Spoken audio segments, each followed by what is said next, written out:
Carrick says Manchester United need to sign more players before the end of the transfer window. Midfield has been the main area of improvement this summer, with signings of Yuri Tielemans and Andre Santos. But more incomings are needed, according to United's head coach.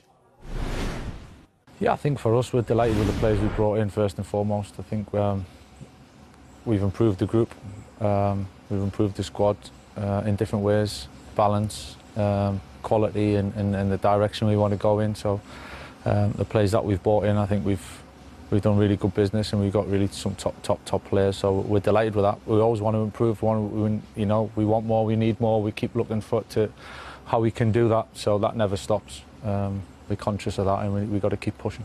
He knows the club as well as anybody, and that's a real positive. You know, he's been here all his career, all his life before the last 18 months or so, and to understand what it means, and so that side of things is naturally, you know, that's a given. I know we've got history, but I've got history with a number of the players as well, so that doesn't make that a unique situation at all, and treat him as exactly like any other player, you know, and bringing him into the group and carry on as normal. He brings the group things that we haven't got, and we want to get that balance with every individual player, and Marcus has come back and he's in good form, and it's been good to have him around this week.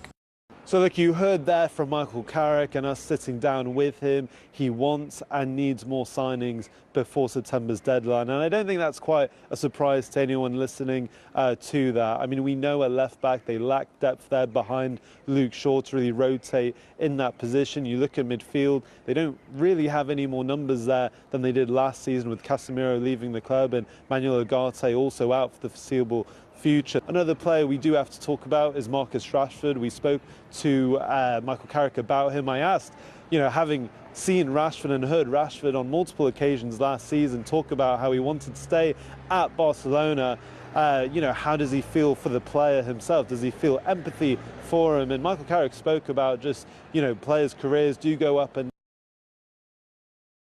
down. He has spent, you know, the majority of his career, of course, at Manchester United. However, he did make a point, Michael Carrick, that although they do share a long history together as former teammates, a coach-to-player relationship as well, he won't be treated any different to any of the other players in the squad. What I'm feeling is the door is still slightly ajar for Marcus Rashford to potentially leave the club before September's deadline, but it still feels like we're in that little bit of uncertainty between the club, the player, and just exactly what kind of shirt, whether that's a red shirt or not, after September's deadline, what we'll see Marcus Rashford in.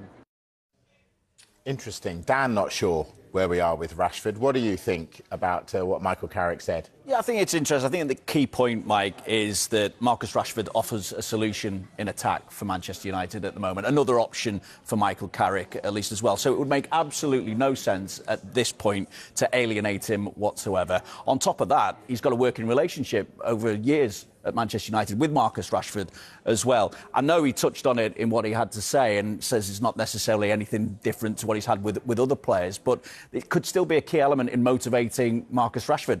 Effectively, he's got a point to prove after the disappointment of that deal not happening with Barcelona, them not taking up that option, that £26 million option that they had on him, and ultimately signing Anthony Gordon as well. So Manchester United could be getting him back a player who really has got the bit between his teeth and wants to make the point that he's as good as anyone out there. You go back to 22-23 season, he scored 30 goals for Manchester United across all competitions. That's the best season that he's had. Prior to that, there was 22 goals and 12 assists in 1920 and 21 goals, 13 assists in 2021. Since those days and those kind of levels up to 23, he's not really hit those levels once again. So maybe this is the crucial point in Marcus Rashford's career, and it could well be with Manchester United, and that would bode well, obviously, for Michael Carrick. Right, though. We've been here many a time. Is that a manager saying, he's really important to us, I love him, it's good to have him back? Or is that a manager who's saying, if you want him, you're going to have to pay a lot because we want him, when they don't want him so much? I think Michael Carrick is very aware that he needs to be very careful with how he talks about Marcus Rashford, because clearly the club are in a situation whereby I think if they could get a sizable fee for him in this transfer window, then they'd definitely entertain it. His wages are enormous. He's still got 2 years left in his contract, and he's not played for Manchester United since December 2024. But what I find fascinating is that if United went into this transfer window without Marcus Rashford ever being associated with Manchester United, then he'd be the sort of player they'd be looking for in this transfer window. It's whether or not he can get back to that level, get that trust back with the fan base, and perform at the level we have seen of him at times at United. But I still think the door isn't closed on him leaving the football club. I think if they can get a sizable offer for him and then spend that money signing another left-sided player, I think they would look to do that. But I don't think many people ever thought he'd play for Manchester United again. But I think we're in a situation, if you're a betting man, you'd say he probably will be involved in that game against Hull next weekend. Oh, OK. Carrick said they need more signings. You said they'd sign Rashford if they didn't already have him. Where do they need to strengthen? Centre midfield, despite the fact they've signed 2 players already, I still think it looks a little bit light. We saw Mason Mount go off with an injury after 18 minutes at the weekend, and he was seen as a player who could potentially deputise for Manuel Ugarte. So you'd have those 4 centre midfielders, including the 2 they brought in, Santos and Tielemans, Kobbie Mainoo and Mason Mount, and you think that would be enough in terms of centre midfielders. But with Mason Mount, unfortunately, for the 3 years he's been at Manchester United, he's not always been fit. He's probably missed more than half of the matches.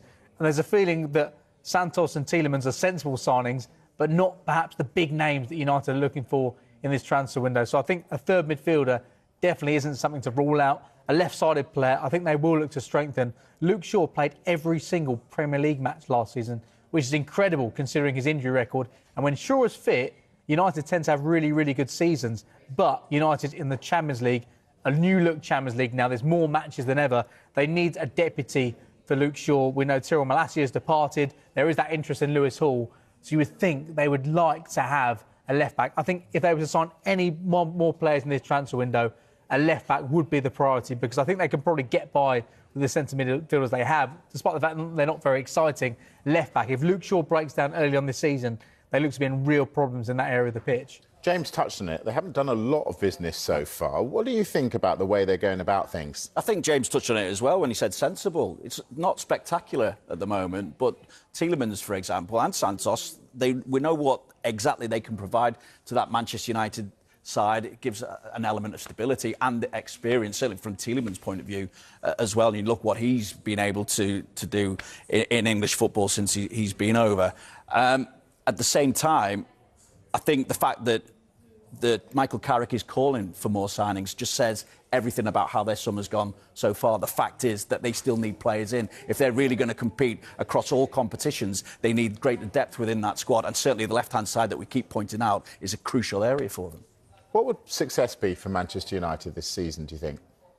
I think qualifying for Champions League football again would be a success. I know Manchester United fans want the club to return to winning titles and return to a level where they are competing for silverware. Last season they had 40 matches because they went out against Grimsby at the first stage of the Carabao Cup, went out against Brighton the first stage of the FA Cup in the third round. United fans want to see that side compete for domestic honours and in Europe as well. But I think all the changes at all the various Premier League clubs, you think Manchester United are actually one of the most settled sides, despite the fact Michael Carrick is going to his first pre-season at the club. I think you can probably rule out a title challenge this season, but I think United fans would take a season of progress where they finish in Champions League football once again, and then maybe next season be in a position where they can kick on and try to end that long wait for a Premier League title. I think qualifying for Champions League football again, a top 4, top 5 place finish, I think United fans would take that and a cup run as well. It's only fair to ask the man who covers our teams in Merseyside, who finishes higher, Liverpool or Man United? I feel like I'm getting into the Jamie Carrick and Gary Neville argument now as well. I think Liverpool will finish higher because I think at the minute... Because you couldn't go home if you said any different. Well, yeah, you can imagine how much stick I'll be getting outside Liverpool's training ground if I said otherwise as well. At the same time, I'll be getting stick outside Everton's training ground for saying this on top of that. But I just think you look at that Liverpool squad at the moment, there's been flashes, I think, in pre-season, the relationship that Wirtz and Isak are striking up. They seem to have greater depth. Araujo coming in and covering 2 positions at the back at centre-half and at right-back as well. Players to come back from injury. Yes, Liverpool still need to add to that squad as well, and we know about their shortcomings, and we'll talk about it a little bit later on as well. We'll know that they still have not been able to bring in another right-sided attacking player. With Mo Salah having gone, they've lost that experience. They've lost the experience of Andy Robertson and Ibrahima Konate at the back. At the same time, they've still got a leader like Virgil van Dijk in there. The midfield is still good with the likes of Gravenberch, McAllister, Szoboszlai in there and all that they can offer. Florian Wirtz, I mentioned as well, we're expecting bigger things from him this season.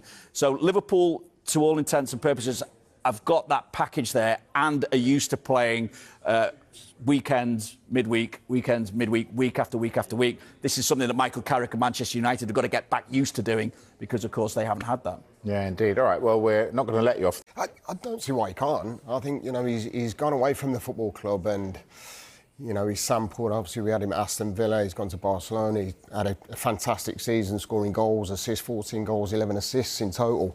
Why couldn't he come back into the fold at Manchester United? I mean, there's no doubt that Marcus Rashford has, I feel, found his feet again. And, you know, you look at what they have in that forward area. You know, likes of Brian Mbeumo, you know, you've got Fernandes, you've got I mean, you've got some brilliant prize assets there, but I just think that this could be the time where we might see him revitalise his Manchester United career. I really do, and I'm sure Michael Carrick's looked at it and thought, do you know what, we have got a player here, you know, it's a fresh start for him to come back in.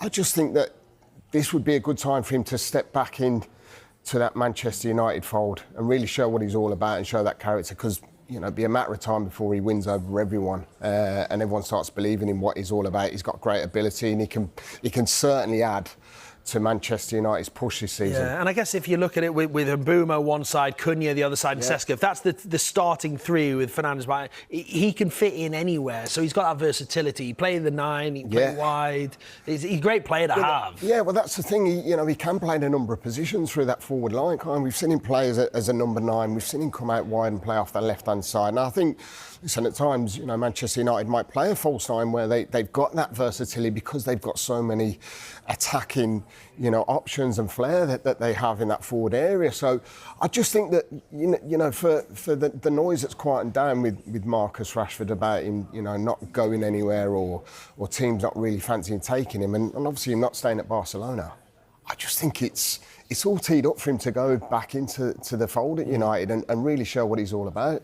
I just don't think they're deep enough to sustain the challenge across competitions. They even with a couple more players, I think they will solidly finish in the top 4 and make a good run in Champions League, but I don't think they're quite there yet to make a title run. I think they're a year or so away from that. But I do think Manchester United are on the right track. They've made some really, really smart signings in the last couple seasons. We mentioned Yuri Tielemans. I think he's a great signing. I think sticking with Michael Carrick is the right move for them, at least for the foreseeable future. There seems to be a tiny bit of stability in this Manchester United, which is a word we could not use for the last few years. So I do believe United are on the right track. I just don't think they're quite ready to fully challenge. I think they're ready to stay in Europe and move forward, but not to really, really challenge for the title.